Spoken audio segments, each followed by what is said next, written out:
Harvard Divinity School. 100 Years Rudolf Steiner, December 15th and 16th, 2025. Okay, well, hello everyone. Thank you so much for joining us here today, this afternoon. I hope you enjoyed your lunch. I can scoot over and we can, I can go the other way. The space here, you talk there, and I'll get you set up here. My name is Katie Horan. I'm a recent graduate from Princeton University, where I completed my bachelor's in religion.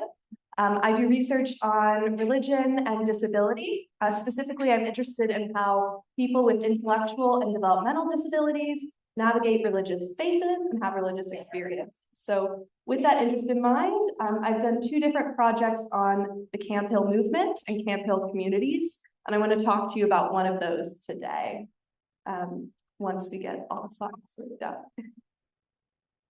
So I have one goal for today, and I don't want to overload you with text on slides. So please do let me know after the panel concludes if you'd like anything written down or you'd like to discuss through something together. My goal today is to show how an anti-statist vision of Rudolf Steiner is consistent with the evolution of Camphill's, as the Camphill movement today is one key facet of his living influence and the continued practice of anthroposophy. To make this case, I will be sharing some findings from my thesis research, which I concluded in April after visiting 7 different countries and 4 primary research sites, 3 of which were Camphill communities. I used ethnography as my primary method, immersing myself on farms and interviewing fellow workers to learn what biodynamic agriculture is and how it functions within the Camphill movement. So this is the second of 2 of the projects I've done on Camphill, the first of which was in Copenhagen, which I know we have some people from here today. So hello to you.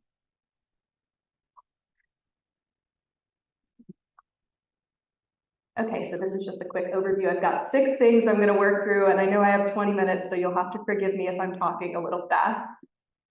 I want to start by recapping my thesis project for you, just so you can kind of know what I took on and what I did.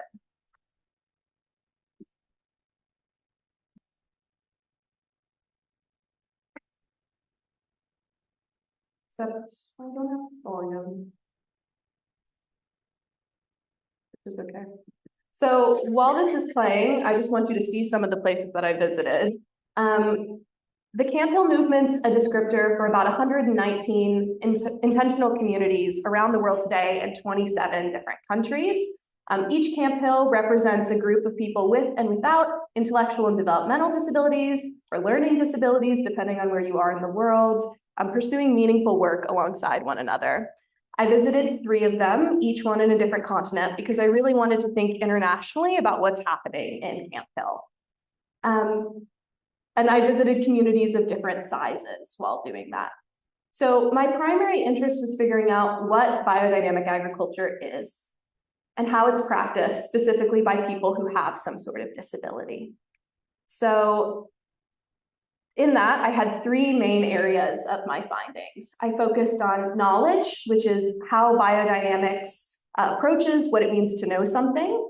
Belonging, which is how biodynamics is a unifying farming technique that people with all sorts of ideological connections use and participate in. And eating, which, here we are, talks about what the food is that biodynamics is producing. So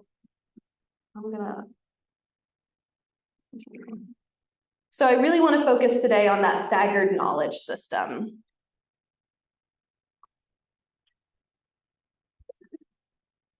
Okay, so in my thesis, I helped define biodynamics for my readers based on how those who practice it claim to know things. How do we know something is true? What do we take as proof? What evidence do we look for to decide that something like a farming technique works? How do we justify certain actions based on what we know? What do we find convincing? And is the same type of evidence required in all cases to become convinced? The system I outline here on the screen makes plain how Goethean science, as taken up by Steiner, is continued systematically and deployed in Camphills. While I focused on biodynamics, this epistemological approach is not limited to the garden, as I'm certain you can imagine. So in order to build up truth claims, I found a consistent pattern emerged in how biodynamic practices were rationalized and explained in the Camphills I visited. I broke up this explanation process and its related uptake into 5 categories. practical, scientific, spiritual, philosophical, and religious. Each category can be understood as a way that people determine if anthroposophical teachings appeal to them, or alternatively, how anthroposophy can be made plain to those previously unfamiliar. When taken together, they represent a systematic alternative approach to building up evidence of the truth of something. One research participant I spoke to defined these as the cornerstones of knowledge, with each category being equally important, even as they follow a distinct order and building off of one another. Because of this, the drawing here on the screen today is a series of stones stacked on top of one another, if you'll grant me that, considering it's a drawing I did and they're not perfect stones. Representing the order of the knowledge system I observed. So while my thesis focuses on this in relationship to farming, it's proven true of anthroposophy more broadly in my research experience. So I know this sounds a little abstract, so I'm going to go through each category of knowledge to share what types of questions each pillar of knowledge is focused on. So first, an explanation of what is done and why consistently began with practical knowledge in these Camphill settings. This answers two main questions. How do I do what you're instructing me to do? And does it produce good results? If I do what you tell me to do, can I see or understand that something's happening? For example, I might want to start New Jersey's largest banana plantation, but since banana trees can't grow in the state of New Jersey, my plan first fails on a practical level. Similarly, farmers will only want to employ biodynamics if it results in good soil, healthy livestock, tasty produce, delicious wines, and tenable crop yields. So if those testing out Steiner's instructions found the demands of the technique were too high for results that were insufficient, biodynamics would not have prospered based on the standard of practicality. Once something is established as practical, the next step is building further a knowledge through spiritual science. I answered the science knowledge question as, is what I'm doing testable, provable, based on experiments? Spiritual knowledge answers the question, is there more to how and why I do this technique than what I can visually or materially observe? What forces, powers, principles, and beings, especially those of spiritual origin, am I working with and appealing to? So if you've been around today, many people have been talking about this and the presence of spiritual forces and trying to interact with them in a scientific manner. So I represented this as science first, spiritual second, but they're largely concurrent questions. So next, we have philosophical knowledge. This describes how one responds to ethical and socio-political issues based on what they've already seen to be practical, spiritual, and scientific. Is biotechnology offering exciting innovations or creating genetic monstrosities? How opposed should we be to artificial fertilizers? If the astrological calendar says it's a bad day to harvest fruit, but I have many volunteers and fruit that needs picking, should I harvest anyways? Philosophy enters a biodynamic garden as farmers consider how the technique plays out in their hands, considering the principles of spiritual science and practical limitations. And then finally, I kind of have religious knowledge as the tree topper of this knowledge system. Steiner's distinct Christology is replicated or pulled on by many in the biodynamic movement, both inside and outside of explicitly religious spaces. Religious knowledge answers the question, what is spiritually significant about this practice to me and to others I care about? Am I transformed by said knowledge? So when taken on the whole, we can see how these different categories of knowledge are almost a ladder that one climbs as they commit themselves to anthroposophy. If they begin learning the practices, they can then comprehend the reasoning for the practices and apply the reasoning to their daily operations and formations, which allows them to move upwards through this stone tower. This was the most common path I witnessed in people who were coming into anthroposophy through the Camphill movement, though of course, one could go about navigating these cornerstones of knowledge in different ways. Someone enters into a Camphill setting with no previous experience, though, I found it's most likely that they're going to start by learning practically how to participate and then learn more about the rationale. So the chapter that I submitted to you all today features 4 residents of the Camphill movement, and I connect how and why they work biodynamically. Of the people I chose to feature, I had a mix of 3 adults without intellectual and developmental disabilities and 1 with. I know this is a bit of a, so for clarity's sake, I'm just going to kind of go through this quickly so that you can see that these people exist, and I'm not going to share their whole stories with you. If you want to read about how they're fully connecting to what's happening in the garden, I'd encourage you to read what I uploaded on the HTS website. So first we have Saul. Saul's my practical knower. Now, for obvious reasons, I can't show you pictures of my research participants, so I hope you enjoy the stick figures that I've chosen for them instead. Saul practices biodynamics because it works practically. He feels like there's a lot of objectively good and correct practices within the technique. He identifies as agnostic and doesn't connect with some of the larger spiritual claims, but is happy to be a part of what's going on in the garden. We then have Ben, who I called my spiritual knower. He also affirms that biodynamics works just like Saul, and is off of this practical insight that he gives further consideration to the technique. But Ben has a couple of qualms in that he thinks that the tropical zodiac is a better match for calculating positions. But he still belongs and participates in the garden. And when I was speaking to him and to other members of the community, I was often encouraged to ask him questions, to learn about his interests and see how and why he loved working in the biodynamic garden. Next, we have Nick, who is my philosophical knower. He was dedicated to anthroposophy as a knowledge system, and his devotion was seen outside of the farm and advancing the success of the community. Outside of working hours, Nick read and reread Steiner's lectures on a daily basis, made biodynamic preparations for the gardens to use, and gave considerate time to pursuing spiritual development. This rich level of dedication enabled him to reason through ethical questions in a distinct manner.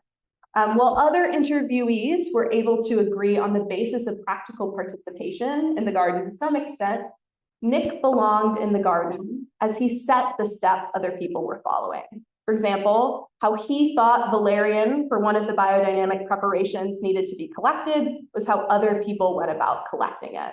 So his belonging was also one of leadership. Lastly, I have Laura, who was my religious knower. She uptook the entirety of the teachings and also found it to be personally enriching. So not only was this a system of knowledge for her, it was also a way of conducting herself through the world and connecting with other people. So yeah, her conception of spiritual forces enabled her to not only know about Steiner's teachings, but also to experience them as true in her day-to-day life. So I'm talking to you about belonging. Saul, Ben, Laura, and Nick belong in their respective Camphill communities and are committed to affirming that others belong alongside them, even as they have ideological differences, even as they have different thoughts about anthroposophy, even as they spend different amount of times in the Camphill environment.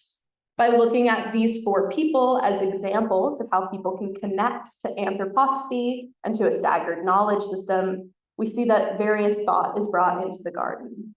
My research demonstrates that the Camphill movement's staggered knowledge system and the residents' common interest in inter-ideological connection makes Camphills a place where all can belong, atheist to anthroposophist, as long as they can tolerate each other's viewpoints, which I think is really fitting for today's conference and the work that we're trying to do here in bringing people together of very different ideological connections to anthroposophy.